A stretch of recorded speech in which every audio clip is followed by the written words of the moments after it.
The night I win Miss America, my mom says, "You can go to any medical school you want." Hi everyone, and welcome to All My Stories. I'm Nina Davalori. I'm a former Miss America filmmaker and activist, and on my channel, I love giving all my big sis advice. If you have not subscribed, smash that subscribe button.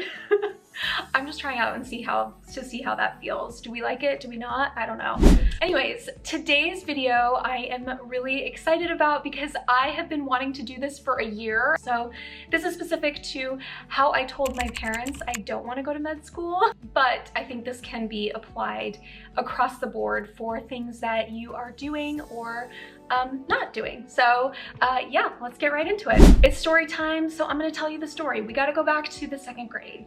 And second grade was when I thought I knew what I wanted to do, because I had just seen the movie Titanic. My parents took me and my sister to go see this in theaters. They took us out during the bad part, which, like, if you're a millennial, comment below if like that was like a whole thing, watching Titanic with your family or parents, because I was so young when it came out. And so I remember coming out and I heard the Celine Dion song, "My Heart Will Go On."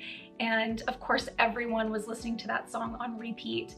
And I came out of that theater and I said to my mom, "I want to be an actress." And she said to me in Telugu, "Pichi pichi ka vagaku," which the nice translation of that is like, "Don't talk rubbish," is probably the closest one I would say to it. If you're Telugu, let me know if you have in the comments if you have another translation for it. But so I could tell from that reaction that that was not the correct answer to what I wanted to be when I grew up. That was not something I could safely say or express. And fast forward, maybe that same year, I said, "I want to be a doctor." And the reaction I get is, "Oh my gosh, we're so proud of you. We love you so much." As a second grader, when this is happening, you want that love. Like, you feel loved and you feel proud of yourself. And I wanted that feeling. When you get that conditional love, I think, that young, I wanted to continue to feel that way. Like, this is the right choice. I'm making the right decision and it feels good. But it wasn't the right decision for me. It was the reaction is what felt good. So as I continue to grow up, elementary, middle school, high school, I continue to double down on I am gonna go to medical school because it was all I knew. I had said it for so long. I said I was gonna go to college for medical school. Like, it was just what I was gonna do. And I didn't necessarily love science. I had a very neutral attitudes toward it. I didn't hate it by any means, but it just didn't light me up inside. I just didn't have that feeling that I feel like we should have to like wake up every day and know that like this is what you wanna do. I go to college, I do all of the pre-med courses, and I'm miserable. 100%, 1000% miserable. Like, I had failed biology twice, I think, because I just didn't care. I didn't even try to apply myself. I didn't even go to class. Like, that's how sad it was. Like, that was, I think, my form of rebellion of I really don't want to do this. And this was like the underlying current that I could have never unpacked, but I think it manifested in, well, maybe if I get bad grades, I won't be able to do it, which is also the truth. Like, my heart was not in it. So I couldn't even get myself to be excited or follow this path. I was just like blindly doing it. And then finally I graduated college. I was so miserable. I was so depressed. It's in my one-person show if you have not seen it. And when I graduated, it was so hard because you see everyone else around you moving on and they were getting accepted to med school senior year. And here I am just like so not knowing what I was doing. So I moved back home, and that is when the Miss America competition comes in. And all of this again is in my one-person show because you need to watch it all together to get the full scope and backstory. But for this specific video, the most important thing is when I moved back to New York and I moved in with my parents, during that time, I felt like pageants wasn't out for me. I felt like Miss America wasn't out for me because I knew that I didn't want to go to med school. I was terrified of saying it. I was terrified of even like admitting it to myself. So like at this point I had moved back and I was doing a post-bac program where I was taking extra courses and I was studying for the MCAT, which at that point I genuinely was studying because I just had no alternate path. But because I didn't have a social life, I was like, well, I guess studying is just what I'll do. And then also competing for Miss New York was kind of that next piece of it of, well, like, let me at least try this because I don't have anything to lose. And I started competing. I was second runner-up the first year I competed, and then the second year I competed, I won the title of Miss New York. And then in that short amount of time, I went to Miss America and I win Miss America. And literally, the night I win Miss America, my mom says, you can go to any medical school you want. Yep, I was like, Mama D, I don't think that's gonna happen. But at this point, I still went along with it. I literally like, I think I just was like, I don't even know what came out of me because I genuinely don't remember, but I just remember that so well and in my head thinking, that is not gonna happen.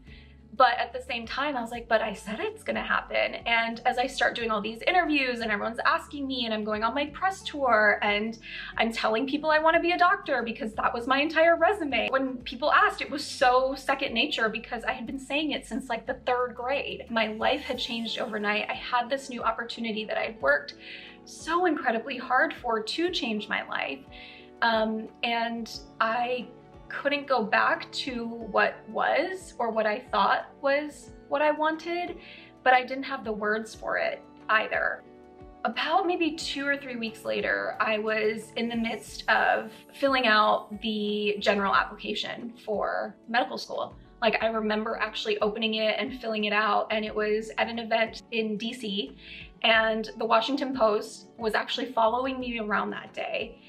And they literally followed me the whole day throughout all my appearances, and they asked like what I wanted to do. And I remember telling them, oh, I actually have to work on my med school applications. And it's printed in that article.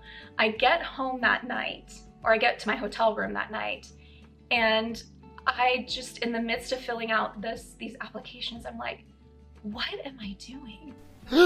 Like, this is so not what I want to do at all. And like, Nina, you have the opportunity. It is in the palm of your hands. Like, you have grasped it to be able to do something different, to be able to even start thinking about what that next step is for you, what it is that you do want to do, what haven't you explored that you would like to. And believe me, there were so many things that I hadn't explored that I would have liked to. And I feel like I have done all of that in the past 10 years. I've worn so many different hats because I was just never given the freedom, or I didn't give myself the permission to explore what that could be. And so from that point, I literally tucked away med school, and I was like, my job for this year is to think about what I want that next step to look like. So then I kind of pivoted to, oh, I really want to go to business school, get my public policy degree, because I had been working with the Obama White House administration, and I had worked with the White House AAPI initiative, which I really loved. I really enjoy this advocacy and activism work, so let me see if there's a path there for me. And so that's where I started sharing more of that. And then halfway through my year, I was at an interview, and publicly in that interview, someone had asked me about going to medical school. I had said something along the lines of, you know, actually, I'm thinking about getting my MBA in public policy degree. I felt a lot of pressure to go to medical school because of my family. I come from a family of physicians, and so that was a lot to carry. But now that I've had this opportunity, there's so much more I want to continue to do with my voice. That's how I said it. There was no animosity, nothing. And then, of course, media does what media does best and sensationalizes headlines and clickbait and all of it. And the headline on this paper was, Miss America says she doesn't want to go to medical school because her family pressured her. Like, that was the headline that this reporter chose to write. And that made me feel so terrible because I had not formally sat down and told my parents this news. Like, the way they found out was through this article, which made me feel so sad, and I felt like I could feel just them either feeling let down or just, hey, like a heads up would have been nice. And so sadly, that is how I ended up telling my parents. But of course, there was a conversation that we had to have afterwards.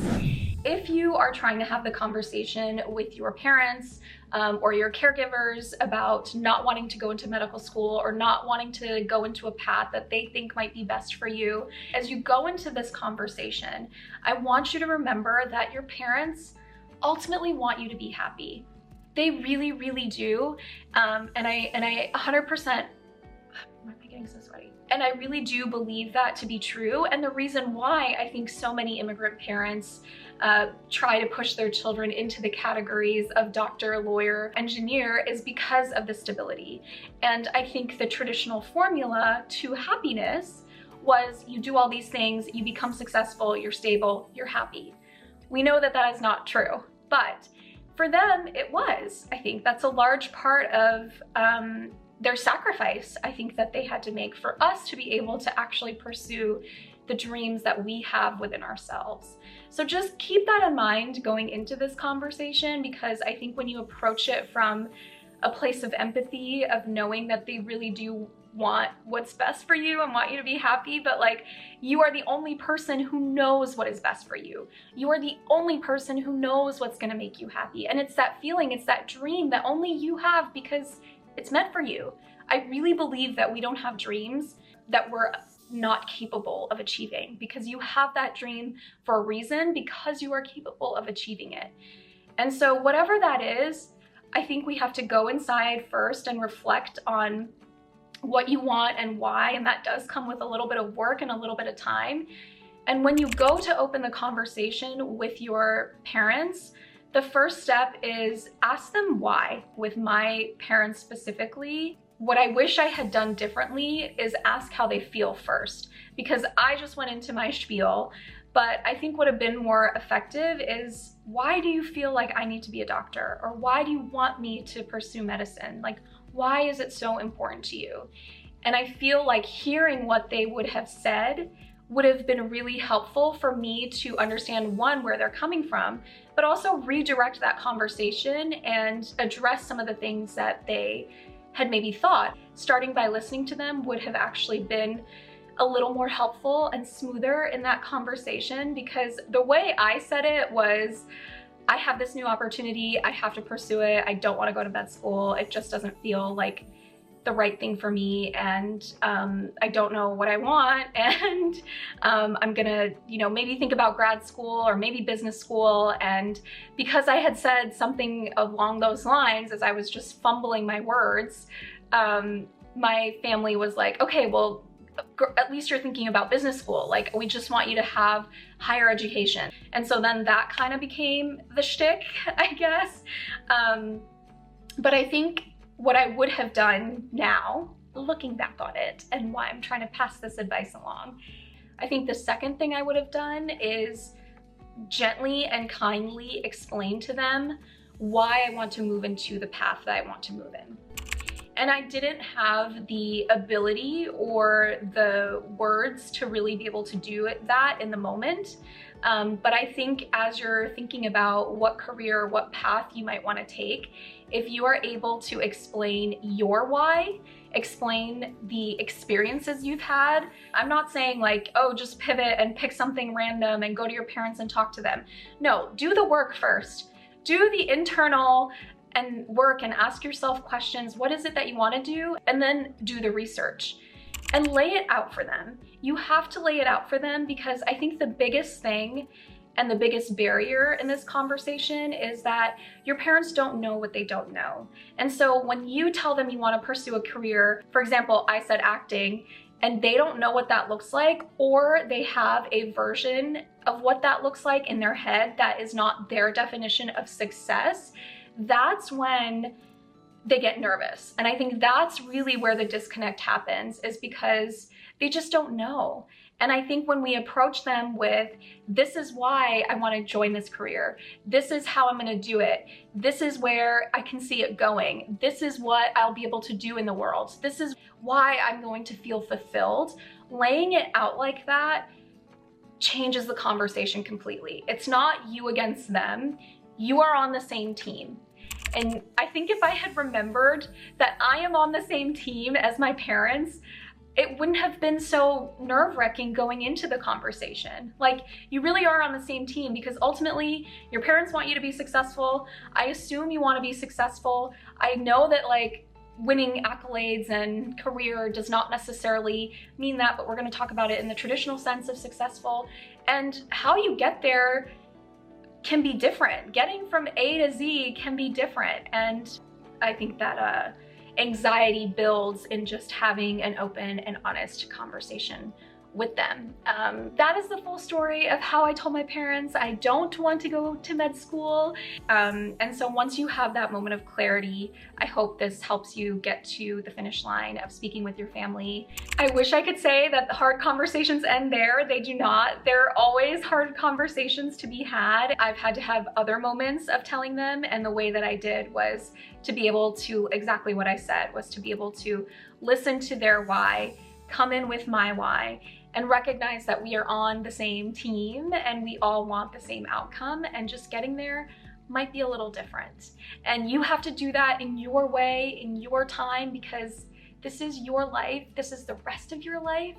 And if there's something inside you that's pulling you towards something, I really believe we're meant to follow that. What if I hadn't followed my pageant calling? You know, it sounds so silly, but if I hadn't, I wouldn't have been able to do all the work that I'm doing today. It wouldn't have led to complexion happening or being able to talk about beauty standards. And there's this butterfly effect that I really believe that our decisions put into motion. Hopefully this will help you find the right path for you and be able to share that with the people that are closest to you, because I have often found that the people that are closest to us are the ones we have the most difficult time telling the truth to or having the hardest conversations with.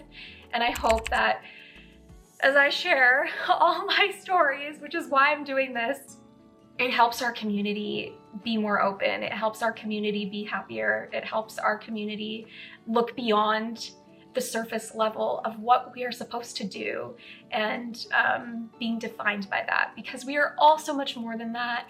I'm more than what I do. You are more than what you do. And I hope that this gives you the courage to articulate that and find it. So I will leave it at that. You know the drill. Like, comment, subscribe, ask me questions. I would love to answer them for you. And please do subscribe. It really does help build a community that I hope that we can build here. And I will see you next time. Bye.